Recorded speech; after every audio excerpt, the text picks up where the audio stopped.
This episode is brought to you by Peacock. The new Peacock original documentary, Matthew Perry, A Hollywood Tragedy, dives deep into the beloved actor's rise to fame and his tragic death. 5 people, including Perry's personal assistant, 2 medical doctors, and an alleged Hollywood drug dealer known as the Ketamine Queen, were charged with conspiracy to illegally provide Perry with the ketamine. Explore the details of the case in this heartbreaking special, streaming now only on Peacock.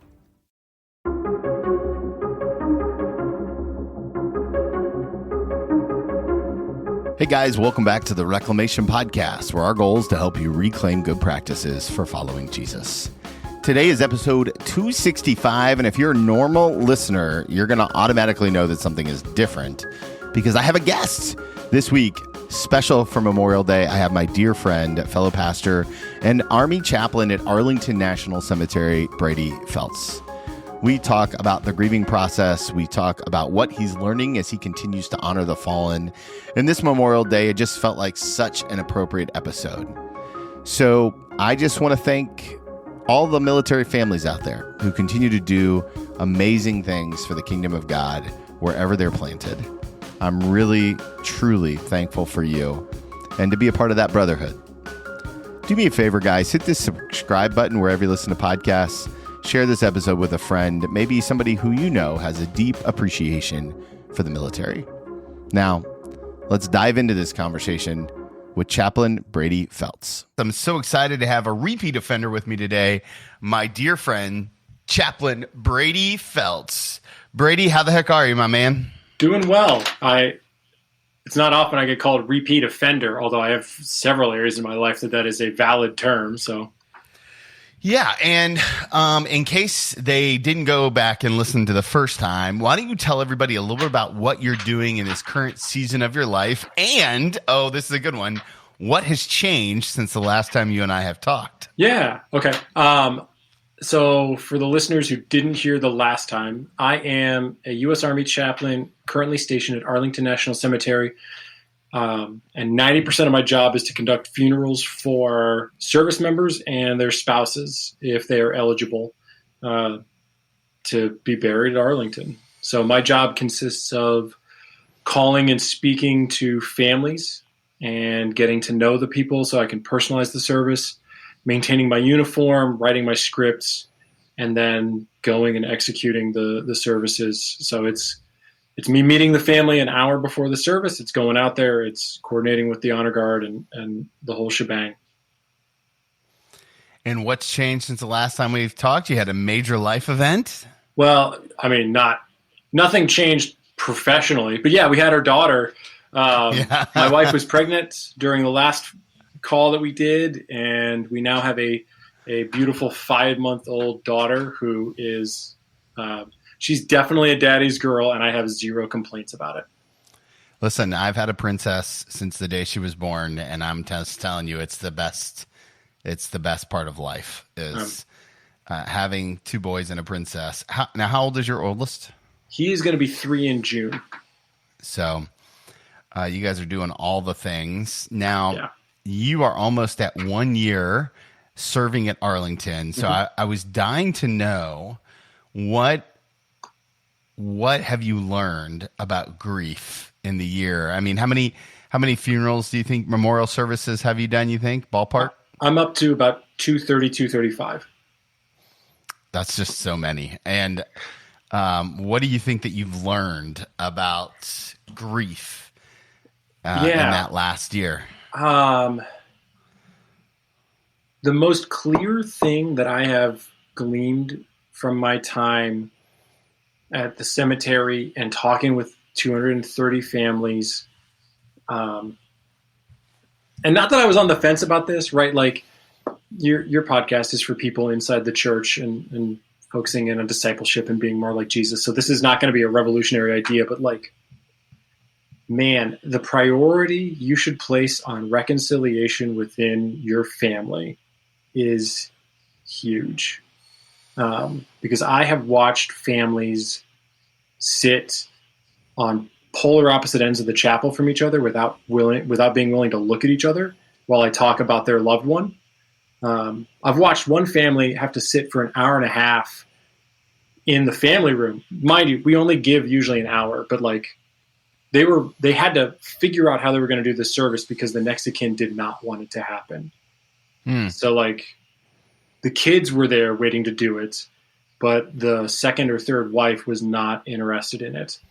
And so like you've got kids who are trying to bury dad who are just heartbroken trying to figure this out in the middle of all that. And so, and those are the big ones, but like there are plenty of instances where, you know, the daughter doesn't get along with the stepmom, or the kids don't get along and they don't want to come to the service. And you just hear all this heartbreak around what should be, it's already a hard time saying bye to mom or dad, right? It's already a hard time trying to show up and see these headstones and hear the taps and hear the firing party. Like you don't need the extra drama of the crap inside your family. So I like the biggest thing is, and maybe to succinctly say it, don't make grief worse than it is by having drama in the family if you can avoid it.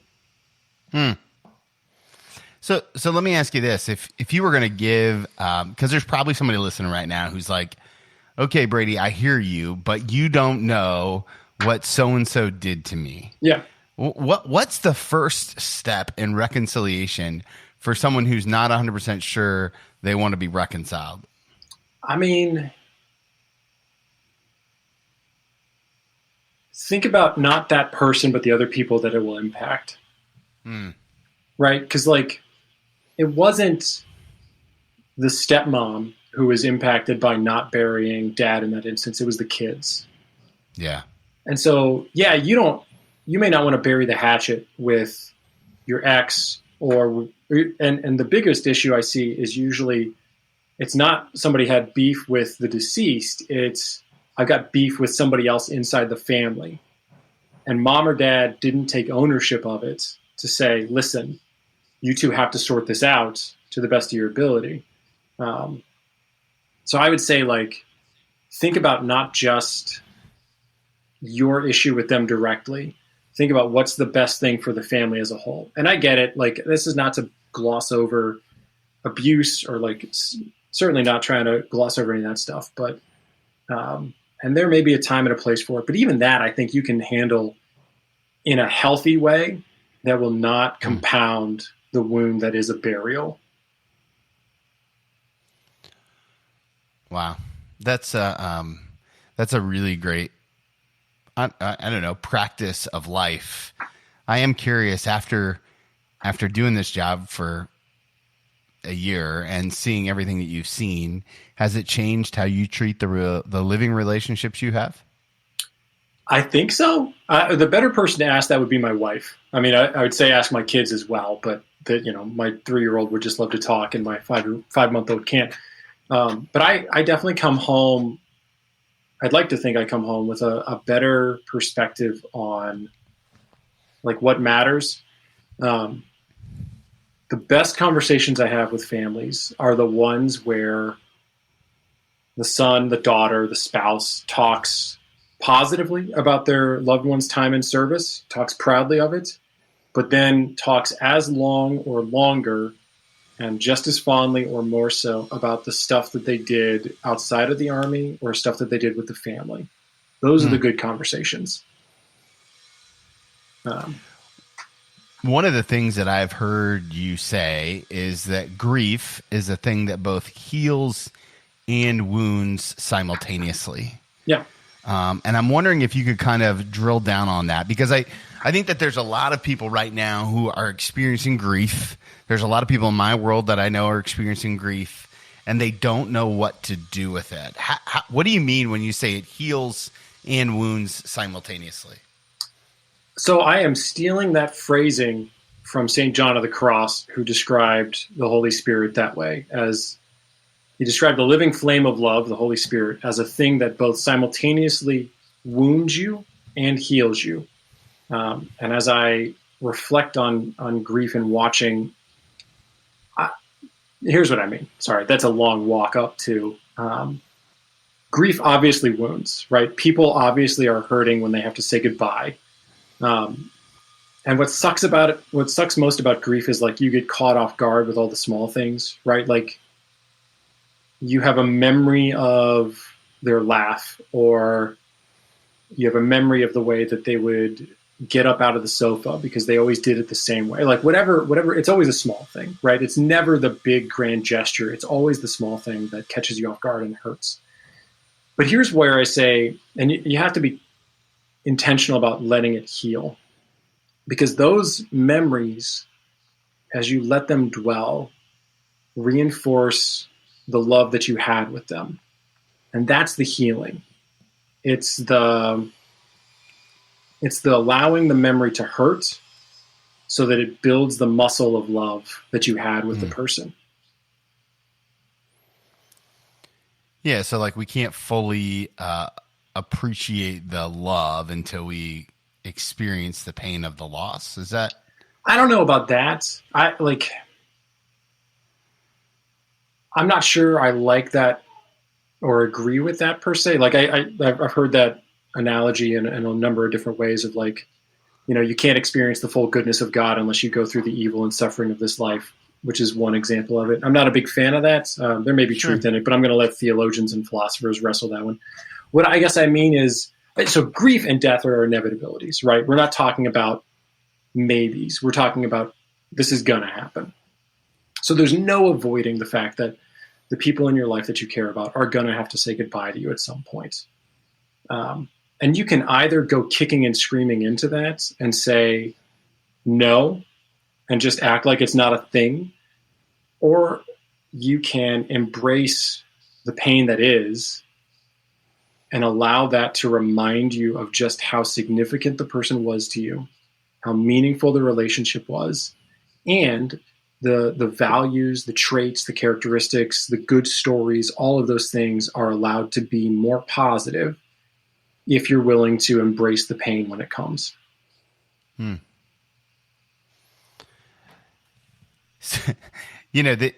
work that you do is incredibly heavy, like emotionally burdensome. How do you keep perspective on not letting the grief, other people's grief, consume you? I mean, right? Like I was just thinking as you were talking about this, I'm like, man, he's going to do 5 to 7 memorial services a day. Easy. I'm probably underestimating it. Actually, so our limit is usually about 4. It might get up to 5 in the summer, but I'll probably hit 500 or 600 before I'm done. Yeah. So 4 memorial services in a day, then you come home to a 3-year-old who doesn't understand any of it, a 5-month-old who obviously doesn't care, and a wife who's like, save me. You know what I mean? Like, yeah. How do you keep it compartmentalized? We talked about this last time, so like I won't go as in depth, and I'll just do the shameless plug for the listeners who are like, hey, I want more on this one. Just go back and listen to the other one for a little bit more. Yeah, that's a good idea. Plus, the grief playlist was my favorite part of that whole conversation. I'm glad. I don't use it as much, and maybe that's part of it. I have found boundaries is helpful. The teammates that I work with are helpful because we can share some of this with each other, and we can laugh with each other. Some of it is intentionally, like emotionally detaching. And this will probably be the worst sound bite that I have, at least in the first, 12 minutes. There's a certain point at which the stories almost all sound the same. Yeah. And so that allows it to kind of just be, yep, you're the 17th person to tell me you guys like to travel this week. You're the 12th person who had the greatest mom in the world this month. And so that, I think, helps because there's a certain point when it just kind of becomes white noise in that sense. And I realize I'm talking about people's loved ones, and I hate saying it, but in terms of like maintaining the distance between me and their grief is that aspect. And then the other thing is, like, I'm not their pastor. And I'm pretty firm in my mentality about that one. When I approach people, when I email them and contact them and I talk to them on the phone, it isn't, what do I need to do to help you grieve? I always offer condolences and say, hey, I'm sorry for what you're going through. But usually it's just tell me about mom, tell me about dad. What do I need to know to do the service? And I'll be done in that phone call in 30 minutes or less. And that's me explaining what to expect. So it's a pretty set formula and routine at this point. I think that's helpful as well.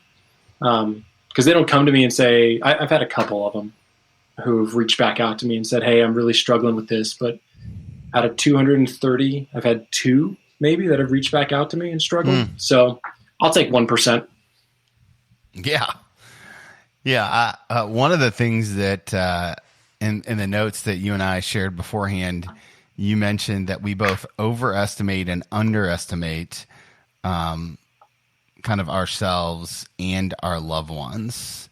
And I think this feels like a good segue into this dialogue after you mentioned, like, you've heard 17 times you had the best mom in the world, or the best dad in the world. Talk to me about how you came to this conclusion that we've overestimated and underestimated ourselves and loved ones. Yeah. So with that, I mean, like, if I have 17 best dads in the world, obviously at least 16 of them are lying, right? So in that sense, we underestimate our role as the parent, as the spouse, right? I had the best husband ever. I had the best wife ever. Perfect Army wife, perfect this, perfect that. So in that sense, I know that, at least for myself, it's so easy to feel like I'm failing as a husband because I'm having to spend more time on work than I thought I was. Obviously, I'm spending more mental energy on career management or development, or I'm spending too much time on this, that, or the other thing. Man, I'm just not as good of a spouse or a parent as I could be, or as I should be. And so it's easy for us to say, man, I'm just not where I should be. But then I talk to these kids, or I talk to these loved ones who are burying mom or dad, and they're like, best dad ever. And I'm like, oh, maybe it's just about trying to show up, right? It's not that you're there at every ball game or every dance recital, or, I think your kids, at least in my life, recognize eventually, for some reason, dad has to spend some time away. And they may not like it, but they get it and they understand the bigger purpose. I think what matters is that you choose to show up when you can, right? When you get to pick your priorities, the kids and the family are your priority, that kind of thing. So I think in that sense, we tend to underestimate our value. But I also know, as I've talked to loved ones, they tend to elevate mom or dad a little bit.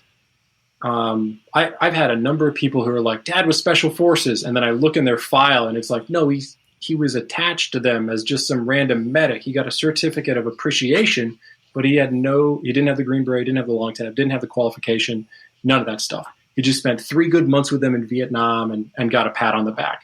And that's not to take away from his time in service, but like, the kid idolized him. Right. And so in that sense, we overestimate our importance because we tend to think that, like, I am the hero in my kid's life, right? I'm the best example of a man that my son is ever going to encounter. This episode is brought to you by LifeLock. During tax season, your personal info travels to a lot of places. Between payroll, your tax consultant, and the IRS. If your W-2 gets exposed, that's just the ticket for identity thieves. That's why LifeLock monitors millions of data points every second. If your identity is stolen, they'll fix it guaranteed or your money back. Don't let identity thieves take you for a ride. Save up to 40% your first year. Visit LifeLock.com/podcast. Terms apply. No, like, I'm the most prominent one, but I don't know if I would say I'm the best. Right.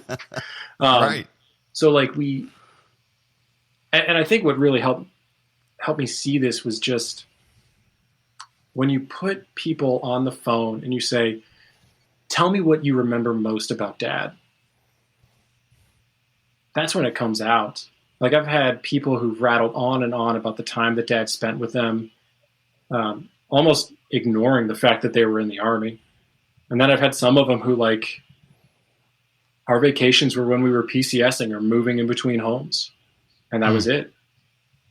I had one guy call me back or email me back and correct what his sister said, because his sister said dad's priorities were country, family, Army.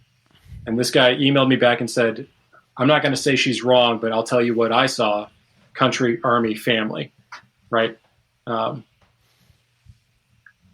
and so in that sense, I think we overestimate our role, and we overestimate the significance our parents played. Hey guys, just pausing this conversation with Chaplain Feltz to remind you about Follow to Lead coaching. That's right, a brand new service that I'm doing for Christian leaders and executives. It's group and individual coaching, working to help you live into the fullness of life with Christ. At the end of the day, we know that taking your faith into the workplace can be such a difficult thing. So Follow to Lead coaching is designed to help integrate your values, your work, your faith, and I want to walk with you. I've got groups forming right now and individual coaching available. So please do me a favor, go to follow, then the number 2, leadcoaching.com to get signed up and connected. Now, let's finish up this conversation with Chaplain Feltz. Yeah, as somebody who has a unique perspective, what's the role that our career plays in our identity in our memorial service, right? Like, so when I'm just kind of internalizing this dialogue for myself, right? There's going to come a day that, my kids do my memorial service and they're going to say that I was a lot of things. Yeah. What are the most common things that you hear, for one, and two, like, how does that change the way that you think about the work that you do or the work that I'm doing, or, you know what I mean? For me, what it has done personally is, so I've got one more captain assignment after this one. And there are a number of things that we're looking for in it. For your listeners, think about it like I've got one more mid-level job or mid-level church that I'm going to before I promote up and expect bigger and better things after that. And the odds are, there's a decent shot that I'm going to wind up spending some time away from my kids and my family at that next job. Certainly more than I am now. Like right now, the job I have is one of the most stable family jobs I'm ever going to have in the Army. I am not interested in chasing the super sexy assignment just for having a super sexy assignment, because I don't think my kids at my memorial are going to be like, and Dad got this awesome job.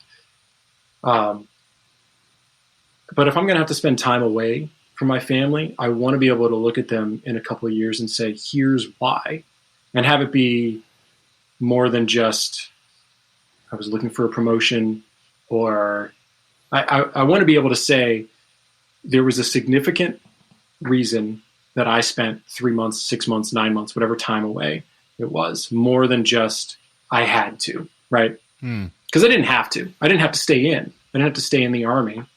I chose to stay in the Army, which meant I chose to put myself in a position where I would have to go overseas. And if I choose to do that, I want to make it count. I want to be able to look at them and say, I know it was bad and you didn't like me being away, but here's what happened as a result of it in the positive. And I think as long as you can do that, at the end of the day, your career should only be a footnote in your funeral. Yeah. Like I've never read a resume or a DD-214, which is our retirement sheet for the Army people. I've never read one of those during a funeral. I've highlighted key things if it's been super important for families. And it makes sense because it's Arlington, right? You're coming here for a military funeral, so it makes sense for me to elevate that a little bit more. But most of the funerals talk more about like the stuff mom and dad liked to do. What are the things you remember them most for? The good funerals are the ones where they say, man, I remember these trips with mom where we would always go to the beach.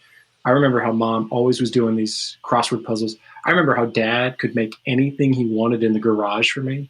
I remember how dad was the guy who got me to be an Eagle Scout, right? Those are the things that I remember the most from the conversations I've had. And so I think, man, when it's my turn to go, I want my kids to say, Dad loved being in the Army, but he loved us more. Yeah. Amen. I think anybody who's listened to this podcast for any length of time knows that I like to talk about as David Watson would call it, the epistemic consequence of sin, or our natural wounding, right? Like, so it's like, I'm we're all going to wound our kids somehow, but I don't want to wound them by thinking that my career was more important than them, or this podcast, or anything that could be a passion project that could easily turn into an obsession. So let me ask you this: like, what are some of the things that you recommend for someone on a random Tuesday to do to help prevent themselves from getting sucked into a way of thinking that loses perspective? Probably the best thing would be, I'll give two examples of probably the same practice. Okay, great. So one, Stephen Covey in The 7 Habits of Highly Effective People talks about beginning with the end in mind. And when I got trained on how to do that as a method of improving families for the Army, and teaching that so that families could be stronger, one of the exercises we have them do is like, it's your 80th birthday. What do you want all of the loved ones around the room to say about you? And who do you want in that room? I think your ability to answer those questions will tell you whether or not you should give a crap about the thing that's currently trying to get your attention.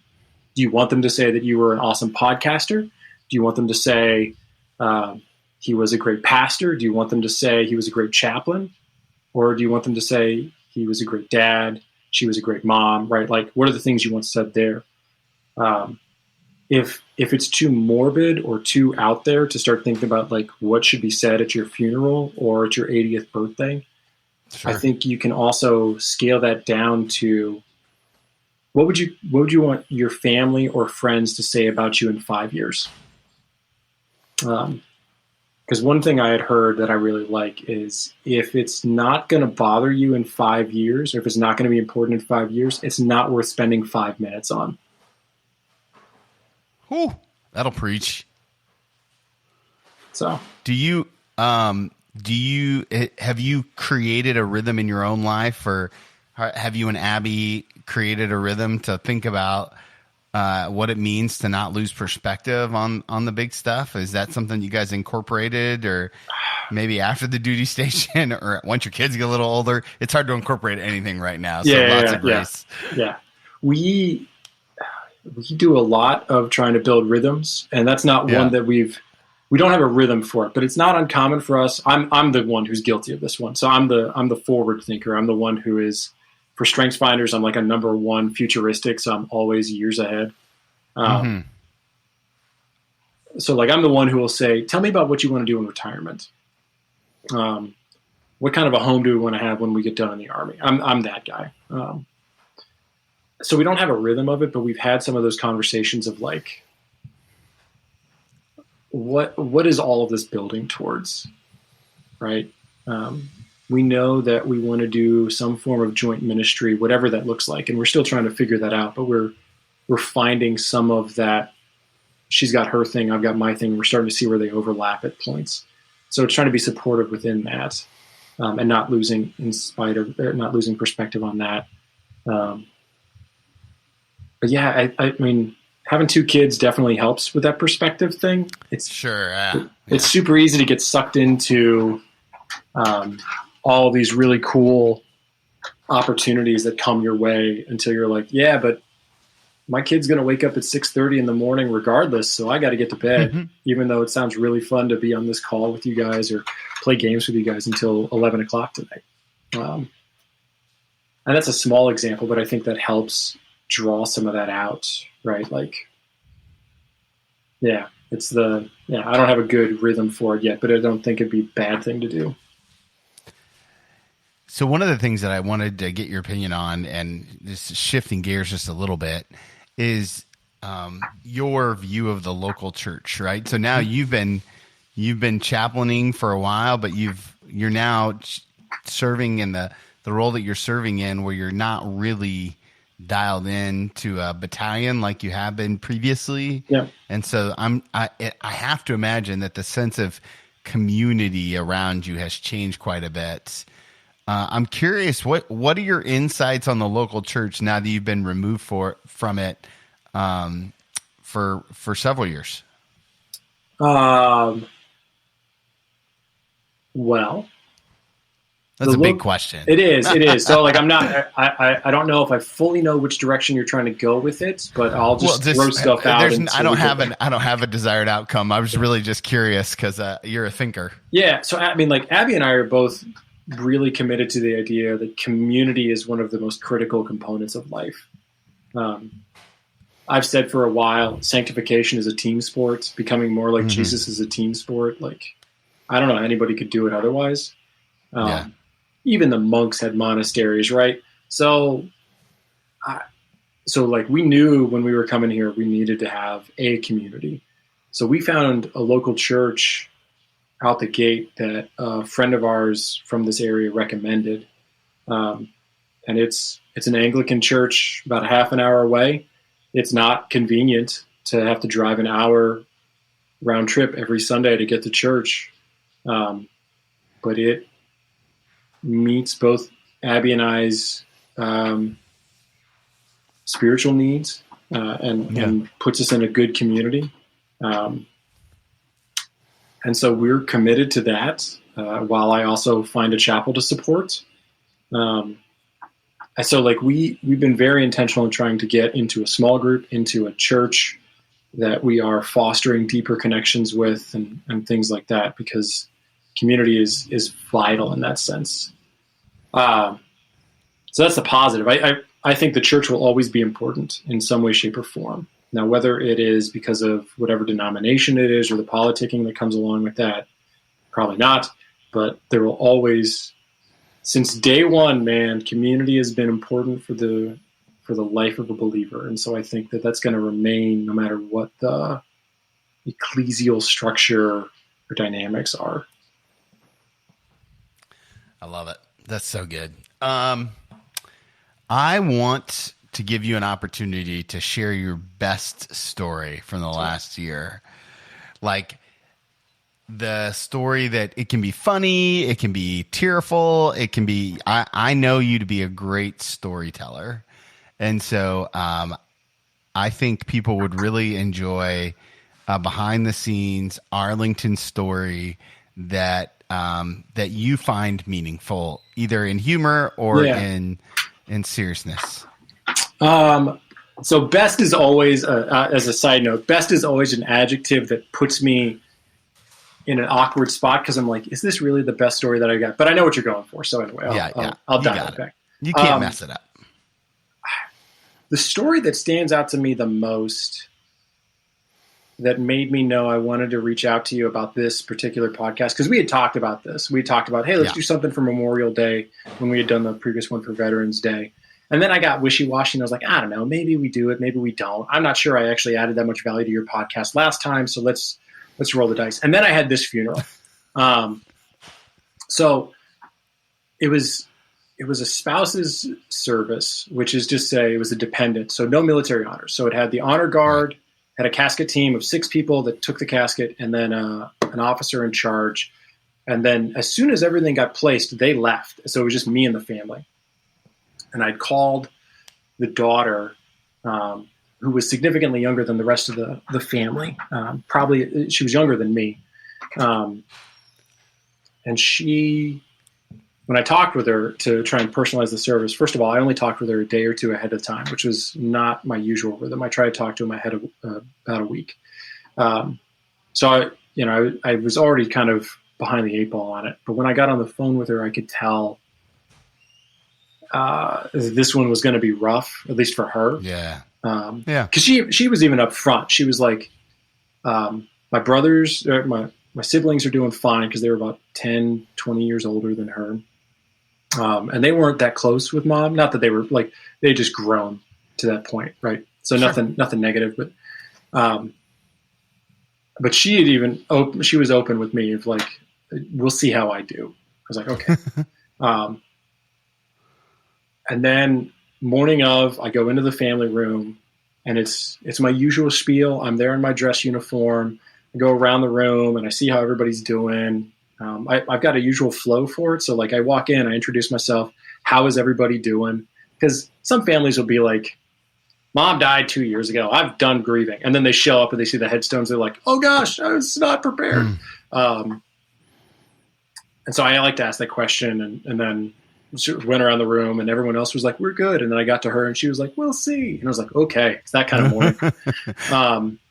And so then we leave, and I can't remember. One of the things I've started telling my families, and I might have done it for this family, is I've started recommending to all my families, let them feel what they're going to feel, like good, bad, and ugly.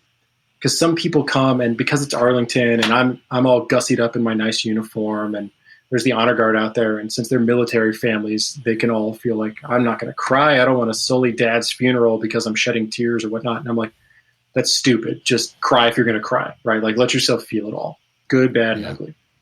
So I might have said it there, I might not have. I leave. I get out to the site. They pull up.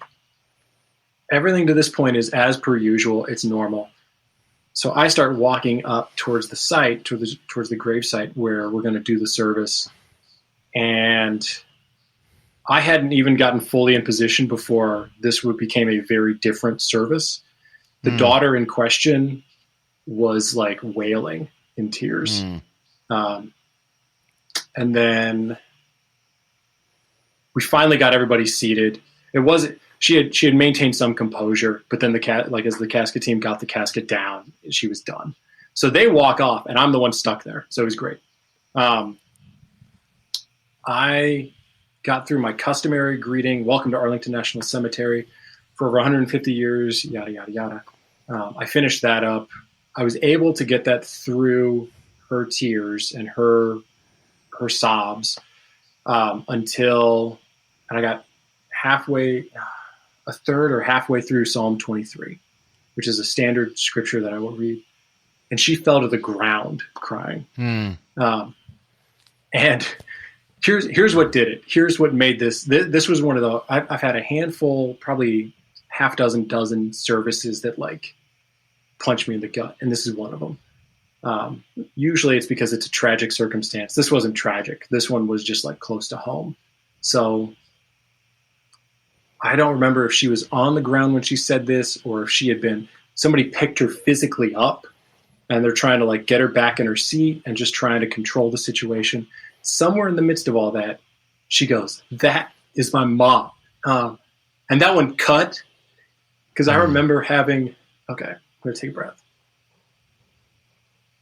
I'll explain this for the listeners. So 5 years ago, my mom died. And we were at the Immaculate Conception Church in Salina, Ohio. I'm in the front pew. I see my mom's ashes. And I didn't say it. I maintained composure. But while I'm sitting there, all I wanted to scream was, I'll get there, was Talith Alikum out of Mark chapter 4, where Christ says, "Get up, little girl." Yeah. That's all I wanted to scream. So for her, in that moment, like I would never say this, and I didn't tell her this because it's not appropriate. But in that moment, I was like, "I'm you. I know that. I know that sound." Yeah. That was the moment that I was like, I got to talk to Tony with this. Anyway. So that's probably one that stands out for me. That's beautiful. Yeah. I've had other ones that have been harder for different reasons. And I've had others that have been amazing. I've got one I'm doing tomorrow for repatriation, which is a fancy word for somebody who died in World War II, and they've identified their remains from Germany, and we're burying him in Arlington tomorrow. Wow. Yeah. So both ends. Whew. What a perfect place to put a bow on this conversation. I think, man, I think if there's one thing that we can pull from all of this is that when it comes to grief, we are them. Like we are them, and it's so important. So, Brady, I know last time you let people know how to get in touch with you. What's the best place to stay up to date, is it still Facebook, the Gmail and Facebook? Okay, Gmail and good. Facebook will be the best ones. Some people followed me after the last one, and I've been doing it for about a year now. Weekly updates of like, here are pictures of the family, and here's my service tally and stuff like that. It's boring stuff unless you're friends or family, but yeah, no, I enjoy it every time. So and I really appreciate it. Yeah. And I'm sure every listener out there wants to say this, so I'll say it on their behalf. Thank you for what you do to honor soldiers and their families, and the very hard and distinguished work that the Lord has called you to in this season. So we're praying for you, and we're praying for all the troops that you represent. Appreciate it. I told you guys what a great conversation with Brady. I appreciate his heart and his willingness to hop on here again to keep diving into the tough conversations. So that's just where it's at for me, being able to have real talk about real things. I'm super thankful for each and every one of you. I'm thankful for the opportunity that we have to connect. And hey, don't forget to check out follow2leadcoaching.com. It's a great opportunity if you're a Christian leader, executive, to get connected in at the next level, to integrate your faith and the fullness of life with Christ. Guys, I'm so thankful for you, and I pray that you have an incredible Memorial Day weekend. And remember, if you want to follow Jesus, you must be willing to move.